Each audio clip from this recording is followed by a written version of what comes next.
بسم اللہ الرحمن الرحیم۔ السلام علیکم۔ نیوز انالیسز کی ایک نئی ایپیسوڈ کے ساتھ میں ہوں سید عارف بہار۔ ناظرین، آج کابل میں چین کے سفیر کے ایک ٹویٹ نے بہت سوں کو چونکا بھی دیا ہوگا، بہت سوں کو اداس بھی کیا ہوگا اور بہت سوں کو تشویش اور خدشات میں مبتلا کیا ہوگا۔ بالخصوص یوں لگتا ہے کہ پاکستان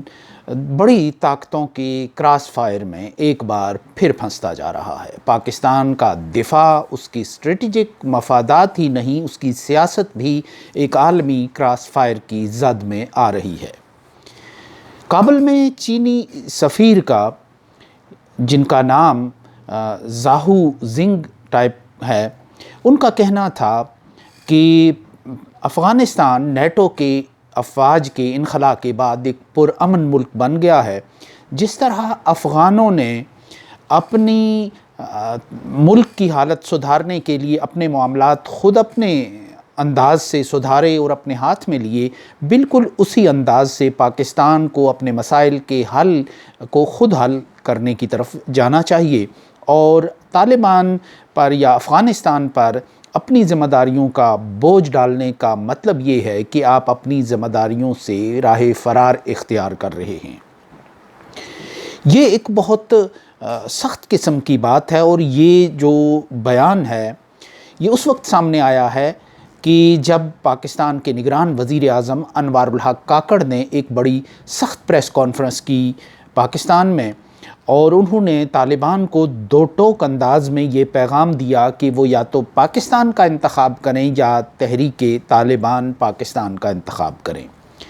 انہوں نے ایک دھمکی آمیز انداز میں افغانستان کے جو طالبان ہیں، جو حکومت ہے، انہیں کچھ پیغامات دیے اور ان پیغامات کا جواب افغانستان کی جو طالبان انتظامیہ ہے، ان کے مختلف جو سطحوں کے جو لیڈر ہیں یا ذمہ دار ہیں، ان کی طرف سے آیا اور انہوں نے بھی یہ بات تکرار کے ساتھ کہی کہ پاکستان اپنے مسائل خود حل کرے، افغانستان اس معاملے میں مدد دینے کو تیار ہے اور پاکستان اپنی ذمہ داریوں کا بوجھ ہم پہ نہ ڈالے اور اپنی گھر کی جو اس کی دیکھ بھال کرے، اس پر نظر دوڑائے، جسے ہم کہتے ہیں کہ منجی تلے ڈانگ پھیرنا۔ دوسرے ہی دن چینی سفیر طالبان کے اس موقف کی حمایت میں بڑے پرزور انداز میں سامنے آئے اور انہوں نے ٹویٹ کر کے پاکستان کو اپنی ذمہ داریوں سے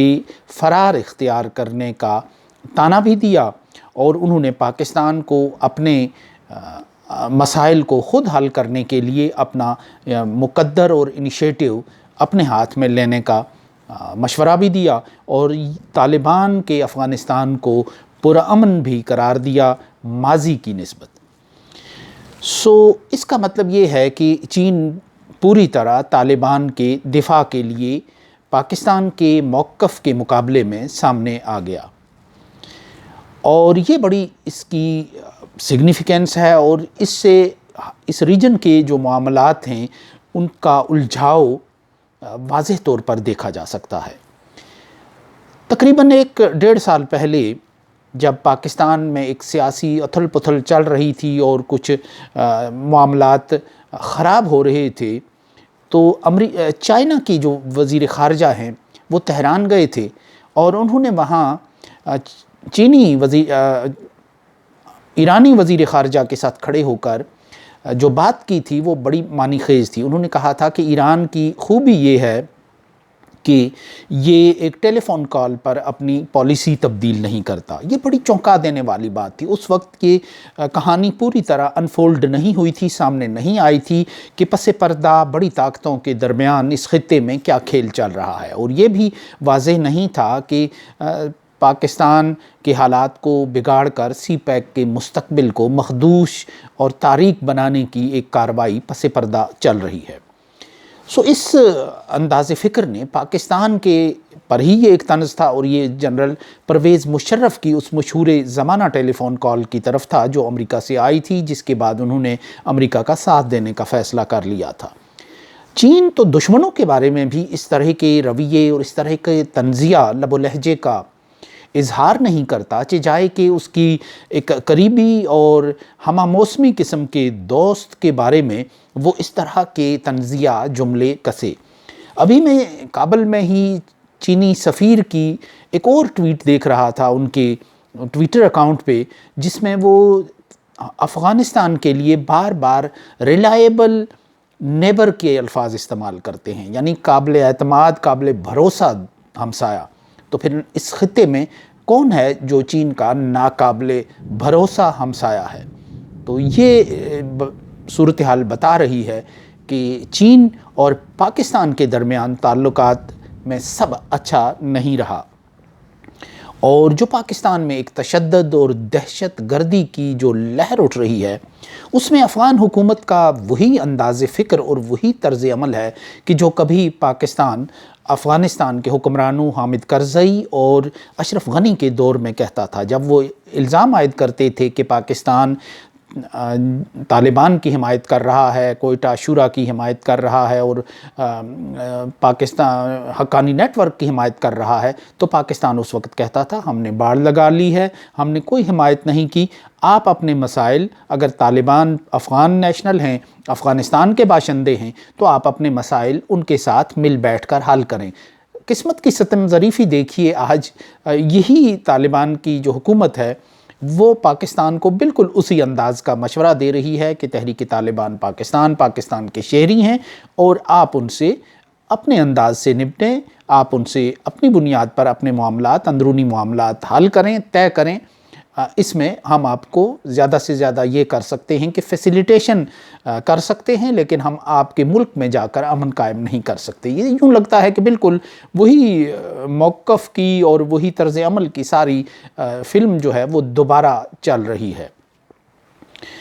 پاکستان اور افغانستان کے طالبان کے افغانستان کے درمیان کشیدگی ایسے ہی ہے کہ جب آپ ایک مینار تعمیر کرتے ہیں بہت خوابوں کے ساتھ، بہت ارمانوں کے ساتھ، بہت خواہشات کے ساتھ، وہ مینار جب تیار ہو جاتا ہے تو قسمت کی ستم ظریفی یا وقت کا الٹ پھیر آپ کو پھر مجبور کرتا ہے کہ آپ اس مینار کو ڈھانا شروع کر دیں، اس کو گرانا شروع کر دیں، اور اپنے ہاتھوں سے اپنی ہی تخلیق کا بیڑا غرق کریں۔ بالکل ایسے ہے کہ جس کے لیے کہا جاتا ہے کہ تراشی دم پرستی دم شکستم، یعنی بنایا، اس کی پرستش کی، اسے محبت کی اور اسے توڑ دیا۔ اب آج کا جو پاکستان اور افغانستان کا جو تناؤ ہے، جو ٹینشن ہے، اس پر یہی بات صادق آتی ہے کہ یہ وہ تخلیق تھی پاکستان کی اور پاکستان کے دوستوں کی، طالبان کی، جب یہ برسر اقتدار آئیں گے تو بڑے بڑے خواب دکھائے گئے تھے۔ جنرل حمید گل اس میں شامل تھے اور بہت سے لوگ شامل تھے کہ جب طالبان برسر اقتدار آئیں گے تو پاکستان اپنے دفاع سے غافل ہو جائے گا، اس کو دفاع کی ضرورت نہیں رہے گی، اور وہ اسٹریٹجک ڈیپتھ کا جو نظریہ ہے وہ پوری طرح عمل میں آئے گا، اور پاکستان پھر ایک سرحد سے بے نیاز ہو کر اپنا پورا فوکس جو ہے وہ اپنی جو مشرقی سرحد ہے یعنی بھارت کی، اس پر کرے گا۔ لیکن المیہ یہ ہے کہ طالبان برسر اقتدار آ گئے، اسٹریٹجک ڈیپتھ کا جو نظریہ ہے اس کو پوری طرح وہ برگوبار لے آیا، وہ خوابوں کو تعبیر مل گئی جو خواب پاکستان کی بہت سی نسلوں کو دکھائے گئے تھے، پڑھائے گئے تھے، فوجی اکیڈمیز میں پڑھائے گئے تھے، بہت سے کالم نگاروں نے پڑھائے تھے، بہت سے دانشوروں نے اپنی تقریروں میں جو سہانے خواب دکھائے تھے۔ جب وہ ان خوابوں کی تعبیر کا وقت آ گیا، آپ کو عروج ملا، آپ نے 15 اگست کا جو بھارت کا یوم آزادی ہے، اس سقوط کابل اس دن ہوا، اور اس کی بھی اپنی ایک سگنیفیکینس تھی، لیکن جب طالبان وہاں برسر اقتدار آئے تو آج آپ فیض کے شعر کی مانند ہیں کہ یہ داغ داغ اجالا، یہ شب گزیدہ سحر، یہ وہ سحر تو نہیں جس کی آرزو لے کر چلے تھے یار کہ مل جائے گی کہیں نہ کہیں۔ آج جو ایک ٹینشن اور جو کشیدگی پیدا ہو رہی ہے، چین نے اس میں بھی یہ مشورہ دیا ہے پاکستان کو اور افغانستان کو کہ وہ اپنے معاملات مل بیٹھ کر حل کریں اور کشیدگی کو آگے نہ بڑھائیں۔ اب اس وقت کیفیت یہ ہے کہ بہت سی جو طالبان ہیں وہ بار بار پاکستان کو اپنے داخلی معاملات کی طرف توجہ دلاتے ہیں، تو اب اس وقت حامد کرزئی اور اشرف غنی اس وقت کابل میں برسر اقتدار نہیں، یہ طالبان ہیں کہ جو آپ کے ہمدم ہیں، آپ کے ہمراز ہیں، آپ کی تخلیق ہیں، آپ کے تراشیدہ ہیں، آپ کے بنائے ہوئے ہیں، اور یہ پھر